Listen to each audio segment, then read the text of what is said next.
Mom kicked me out for her new fiance after Dad died and uninvited me from her wedding. So I reached out to my grandparents. Now she's losing our house and her engagement. So my dad passed away about a year ago after a really long struggle with brain cancer. We knew that he was not going to make it as soon as he had been diagnosed because the doctors had told us that it was a little too late for him.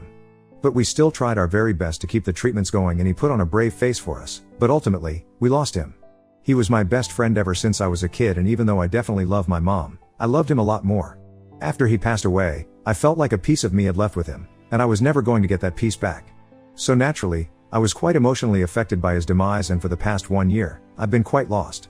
I was 16 back then, and recently, I turned 17 and I decided to take a gap year after I graduated high school because I need some time to figure out what I want to do with my life. I'm privileged enough to have that choice since my family has been supportive of my decisions so far, so I'm going to work and figure out what I want to do in the future. Until then, I planned on staying back home since I didn't want to waste money renting an apartment for myself. However, my mother had her boyfriend move in with us a couple months ago, and even though I was not exactly fine with it, I had to pretend like it was not a big deal because I did not want to hurt my mother or question her feelings for my dad. But I found it quite odd that she had started dating this guy just 6 months after my dad had passed away because I thought it was too soon. I even casually brought it up with my mother, and she told me that she missed my dad, but at some point, she would have to move on.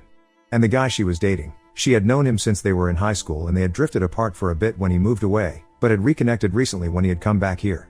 Apparently, he was the one who had been there for her all along, even when my dad had been diagnosed, and recently, when he had confessed his feelings for her, she decided to go for it because she had really grown to care for him. So after having dated for 3 months, she had him move in with us so we could bond because they were getting married soon. A couple of weeks ago, they got officially engaged, and after the engagement party, my mother told me that she had to speak to me in private, and that was when she told me that once she was married, she would want me to move out since she did not want me to be part of her, and neither did she want me staying with him anymore because she wanted to start afresh, and both she and her partner agreed that this would be for the best. So just to be clear, it has been only a year since my dad passed away, and just 6 months after his demise, my mom started seeing this guy. She told me about it after she had been out for a couple of days with him, and 3 months after that, she had him move in with us. I was fine with that because she was trying to move on and she knew what was best for her. She had also been a good mother to me so far, and when my dad was alive, she had also been a good wife to him. So I had no reason to question her, and I respected her decision, even though I did not necessarily agree with it or think it was a good idea. But I thought that I was too young to know anything, so I kept my mouth shut. Now, it has been almost 3 months since her boyfriend has been living with us, and 4 weeks ago, a few days after they got engaged, she told me that she wanted me to move out by the time they started the preparation for the wedding that was going to be in a couple of months, maybe 5 or 6 at most. I think it would be very obvious to anyone with even half a brain that she was rushing things, and it was completely unnecessary. It was also kind of disrespectful to my dad's memory because it had not been that long since he passed away. Anyway, after she told me that she would want me to move out and wouldn't want me to be a part of her new family, I didn't even know what to tell her. So I just asked her why exactly had she made this decision, because as far as I could recall, she had said that she wanted her fiancé to be living with us so we could get to know each other and bond, which would be good for us because eventually, she planned on marrying him and then we would all be living together. And now, all of a sudden, she wanted me to find a place of my own. It just didn't add up. She did not seem inclined to tell me the real reason, but then, when I kept insisting that I wanted to know, she told me that her fiancé wasn't exactly comfortable with the idea of me continuing to live with them even after they got married because I would be a constant reminder of her previous relationship. The guy had told her that he had apparently been in love with her ever since they were in high school, but had never been able to work up the courage to ask her out, and then they sort of lost touch when they were in college. Eventually, my mom ended up marrying my dad and they didn't speak for many years. But he had always resented my father for being able to get to her first, and now that he was finally out of the way, he didn't want me here. She told me that her fiancé didn't even want me to be invited to the wedding because he thought that it was cold and hateful and I did not approve of their relationship. So, he wanted me out because he thought that I was against their relationship and he believed that I would prove to be quite toxic if I was at the wedding or even in their lives. I couldn't even believe that she was entertaining this idea, and she told me that she had tried to fight for me, saying that I was just lost and kind of distant from everyone at this point because I still missed my dad, but her fiancé had made up his mind and had given her an ultimatum. She could either choose my side or she could choose him. And very obviously, she had made her choice, so she was asking me to stay out. She told me that she had talked her fiancé into at least letting me stay until I was able to find a place, but after that, they would require me to leave as soon as the wedding got close.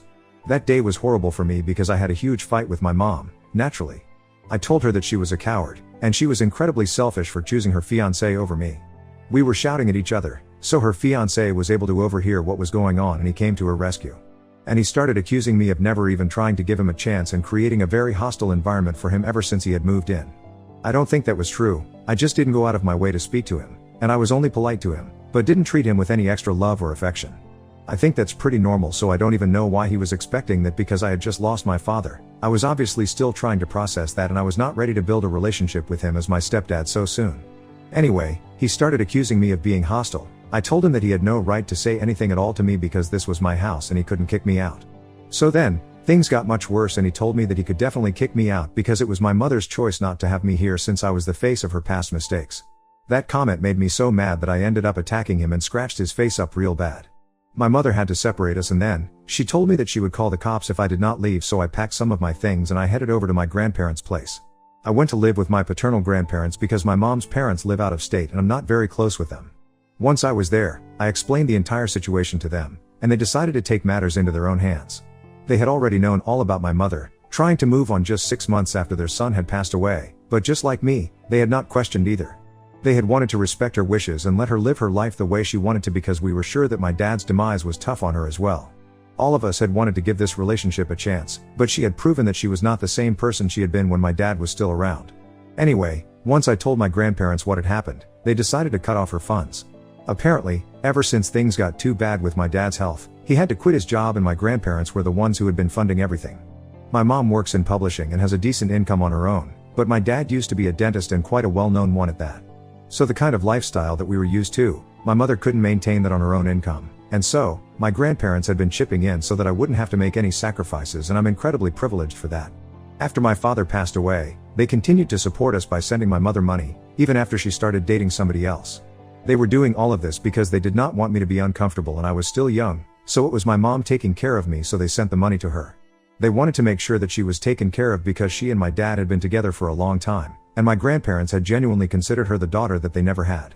But since I had left home, they decided that they were going to cut off her funds, and that would mean that she would not be able to afford the lavish wedding that she was planning. It was pretty stupid on her part to even kick me out, because if she knew that she had been counting on the money that my grandparents had been sending, then she should have at least waited until the wedding had happened to kick me out. I found out about this because the day that I got kicked out, and I told my grandparents everything, they called her up and got into a fight with her, and later on, she messaged me saying that I was the reason she would have to scale her way down, and even her fiancé was upset because he had not known that she had been living off of her in-laws' money so far. He thought that she was able to afford that lifestyle all on her own, and well, let's just say that he had been in for a nasty surprise. But the cherry on top is the fact that nobody knew that even the house that we had been living in was owned and paid for by my grandparents. My dad had never brought it up because he didn't think that it would ever be necessary, but the house had a wedding gift from my grandparents to him. My grandparents had tried to transfer the deed of the house to him, but my dad had declined and said that he wanted my grandparents to retain ownership of the house legally so that if my grandparents ever were in need, they would be able to sell the property in the future. And by then, he hoped to be successful enough to move out on such short notice and not care about it. Had he been alive, he definitely would have been able to do so, so I guess he lived up to that. Anyway, for whatever reason, my dad had made sure that my grandparents retained legal ownership of that house, and now, my mother was upset because she was getting kicked out of the house herself and didn't have a place to play happy family in. And guess what? The best part is that she's blaming me for all of this as if I'm the one who started it. The only thing that I did was complain to my grandparents because I was the one being wrong, and I don't think that was with an intention to take revenge on her. It was just something that happened because I needed somebody to talk to. She screwed herself over, not me. But anyway, she has been sending me messages about how she had been planning on adopting twins because that's what she had always wanted, and after marriage, she and her fiancé were going to apply, but now, they had to rethink everything, and come up with a new plan for their life, and it was all because of me. She said that she has been feeling humiliated since she doesn't know when she's going to get married anymore and has no idea where she's even going to live. And instead of being sorry about any of this, she has been blaming me, saying that the least I could have done for her was at least give her some time like she had done for me. Apparently, she thought that she had fought for me and showed me that she cared, but I didn't do the same for her. She believes that she has been betrayed, and I can't even come up with a single logical train of thought that would explain why my mom thinks that she has been betrayed by me after everything that's happened. She had been trying to call me and stuff, and then I blocked her without any response because I did not think that I owed it to her. After all, she did not think that she owed me an explanation when she decided that she was going to pick her fiancé over me. But blocking her didn't even help. She came up with other ways to contact me and bother me and relentlessly keep sending me messages, reminding me that this was all my fault. It got way too much for me to handle, so I decided to respond to her once and for all and end this. She had been using fake accounts and throwaway email addresses on social media to keep sending me messages, so I decided to respond to one of them, and I told her that this was all her fault and she needed to stop blaming me for it. I told her that I was glad that I had ruined her life, and now, She wasn't sure at what time she was going to get married or where she was going to live or how she was going to adopt the kids that she was planning on adopting with her fiancé. Most of all, I was glad that she wouldn't be able to build a family because just in case she had forgotten, she had already done that once. She already had a family and I was a part of it, but look how she treated me. And if this is her idea of how families should be treated, especially your own children, then I guess it's for the best that she isn't going to get the opportunity to adopt kids anymore. I told her that she wasn't fit to be a mother since she had found it more reasonable to choose her fiancé over me, for no real reason. Then, I even questioned if she had actually been loyal to my dad at all because the speed at which she and her relationship with her fiancé was moving, it was questionable whether she even missed my father. I had tried my best to respect her decisions, but unfortunately, she had proven that she was not worthy of my respect and now, whatever my grandparents were doing, I was going to stand by and let them handle it because I thought it was the right thing to do. And she would have to look for a place and move out because that's exactly what she had been trying to do to me and this is just karma hitting her back. I sent this message and after that, the chaos that has followed, I don't even know what to say about it. Right now, my family is divided because some people think that I said a lot of things that were not necessary and some people think that my mother deserved it. The only reason the rest of the family was unable to find out about it was because my mom posted the entire exchange on social media and I guess it was kind of fair. Since she did every single detail, she didn't leave out her own faults, but she also made it seem like I was overreacting and that after having raised me, this was not what she deserved. I'm glad that some people are on my side but the ones who are with my mother on this, I don't know how to feel about that since it's not like these people have always been against me, they are my relatives and even they have adored me, but this time, they think that I went too far. So what do you guys think? Ida for telling my mother that I don't think she's fit to be a mother after she chose her fiancé over me? Update 1. Hi, everyone. Thank you to everyone who has responded to my post and commented on it. It means a lot that you guys took out the time to do so. Anyway, coming to what's going on with my family, I think it's better for me not to pay any mind to the people who are not on my side on this one because I did whatever I thought was appropriate and my grandparents think that at this stage, it was necessary for me to speak up because my mom doesn't have the right to go out of her way to make me feel guilty for something that was not even my fault and expect me to take it without a word. I stood up for myself and they thought it was the right thing to do, that's all that matters to me. But that's just my paternal grandparents. My mom's parents are obviously on her side here and they think that I should apologize to her and try to make it all right with her because they think that I had been vindictive and cruel. So I did the only reasonable thing, I blocked them as well, and I'm gonna make sure that they are not able to contact me after this since if they can't even see their own daughter's faults, I don't think they have any business commenting on mine. It's been a while since I left home and my grandparents have already stopped sending her money, since there was no formal arrangement, they were just doing it out of the kindness of their heart. And the only thing that's left to do is evict them so I can have the house to myself again. My grandparents have already spoken to their lawyers and have the eviction notice prepared, so my mom is going to be served in a couple of days. Some of you had been asking if my mother had any idea that the house did not actually belong to my father and that it belongs to my grandparents and well, I don't really know. I don't think she knew, because otherwise she might have gotten him to transfer the property to her.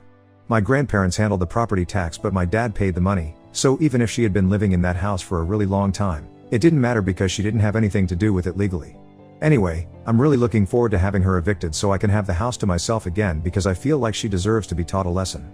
Dealing with my emotions had been extremely difficult for me for the past year, ever since my father passed away, and she knew that. She had seen me at my lowest and she knew how much I missed him but still, she went out of her way to make me miserable and chose her fiancé over me, her only child. Also, about her fiancé, I don't even know what's wrong with that guy. I think I had complained about this in my original post as well, but well, I hate him so I'm gonna complain about it again. I don't know why exactly he just assumed that I did not like him, I was just indifferent to him, and it was not even anything personal, I was just because I was grieving the loss of my father. God forbid he doesn't receive attention from his future stepdaughter for 1 second. And on top of that, he had the audacity to call me a reminder of my mom's past mistakes? I think he has to be the biggest mistake my mom has ever made. I can't imagine anybody being creepy enough to wait for a woman's husband to pass away so he can hit on her and I can't believe my mother was stupid enough to fall for it. So I don't feel bad for her at all anymore and I think that she totally deserves it. And anyone who is on her side here, can take a hike and leave me alone forever. I'm gonna keep track of who's siding with her right now, so that in the future, I never interact with these people ever again. It might seem petty and small for me to do so, but I don't even care, this is a big deal for me. The only good thing that has come out of this is that she has stopped sending me messages after I responded to her, so I think it was worth it. She still has that post though, which honestly doesn't even matter to me because I told my relatives not to keep sending it to me and that I didn't care about it at all. She can play the victim all that she wants, it's not gonna change the reality and it's definitely not gonna change the fact that in a few days, she's going to be served with an eviction notice and then she will have to leave her house. And I personally can't wait for that to happen. Update 2, it happened and I haven't ever been happier. I feel like a bad person for being so happy right now, but I don't care, My mom got served with the eviction notice today and had a total mental breakdown on social media. After she was served, she went live on Facebook and a bunch of my relatives witnessed her completely breaking down. She was sobbing like crazy and I would have felt bad for her if she hadn't actually taken the time to set up the camera and then act dramatic for her audience. She started talking about how she had raised me and my father would have been so disappointed in me today, as if I couldn't say the same thing for her. My mom was acting as if I had an issue with the fact that she was dating again and was trying to move on, which was not even the case. I had an issue with the fact that she was trying to kick me out of the house and make me seem like the bad guy for simply standing up for myself. I didn't even care that she had told me about not being invited to the wedding, but I had an issue with the fact that her fiancé thought that I was toxic and wanted me out of the house that I had lived in with my father. If he had a problem with me, he could leave. And that's the energy that my mother should have had as well, but unfortunately, she thought that giving me time to move out was the more reasonable thing to do here. She had been crying on the floor and beating the floor with her fists. You know how people act in films, and she thought that people were going to sympathize with her, and some people were doing that, but most people were just calling her out on her BS because they knew the entire story. A lot of my relatives who were on my side had screen recorded the entire thing and sent it to me, and I have to say, it's pathetic how she had been acting. I had already been quite embarrassed of how she had been acting for the past couple of weeks, but now I'm downright ashamed of it. I hate the fact that I'm related to her and I'm always going to be known as her daughter because this is just weird and psychotic. Anyway, I'm just happy that even after breaking down on social media and trying to play the victim so badly, it didn't matter because she is still gonna have to vacate the house and be gone by the end of the month. On a more serious note, I hope she sees therapy because it's very obvious to me now that she needs intensive care for her declining mental health, since I literally can't imagine anybody who is normal acting like this. Update 3. Hi, guys. So my mother has moved out, officially. And the house is empty now, so I can move in a couple of days, but I'm gonna wait it out. I have really enjoyed living with my grandparents and I don't want to give up on that so soon. So I'm gonna be staying with them for a few more weeks or maybe even months, I haven't decided yet. Anyway, I have more news about my mother, so apparently she and her fiancé have called off their engagement and have separated. They did not mention any reasons for it on social media, but I have heard from a couple of relatives that she has been telling people that it's because he couldn't handle the fact that she was acting so unstable. I mean, after her recent behavior, I wouldn't blame anybody for leaving her because it has been pretty psychotic. But she has been justifying it all, claiming that it's been happening because she has been having a really tough time coping with her emotions after my father passed away, and even if I do believe that, it just explains her actions, it doesn't excuse them. She has been telling the relatives who had been on her side through this entire thing about what she has been going through, and I really think she needs to reevaluate who she's supposed to about these things because the gossip is spreading, and I'm pretty sure that the ones she has chosen to trust other ones who are talking about her behind her back, otherwise I wouldn't have gotten to know about all of these things. Anyway, that's her choice now. To be honest, everything said and done, I do feel kind of bad for her. She is my mother and both of us lost somebody incredibly important to us last year. I don't think my dad would have liked to see us like this, but I can't help it. I really wanted to accept her and make our relationship work, even though she was doing things that I did not approve of. But I don't think she valued the fact that I was trying my very best to accept her and her fiancé, and she decided to go out of her way to change her life, according to her partner. She should have stood her ground and stood up for me instead, and maybe we would be having a nice life now. Instead, she put everything at risk so she could have a new family and a new life and put me in the past. That backfired on her, and now, she doesn't have a daughter, she doesn't have a fiancé, and she doesn't even have her own home because from what I've heard, she has had to move into a really tiny apartment, which is all she could find on such short notice. I feel bad for her, but at the same time, she brought this on herself. I just hope that at some point in the future, she comes to her senses and apologizes. But even if it doesn't happen, I'm fine with it because I have my grandparents by my side and I'm gonna work hard for my future, just like my father wanted me to.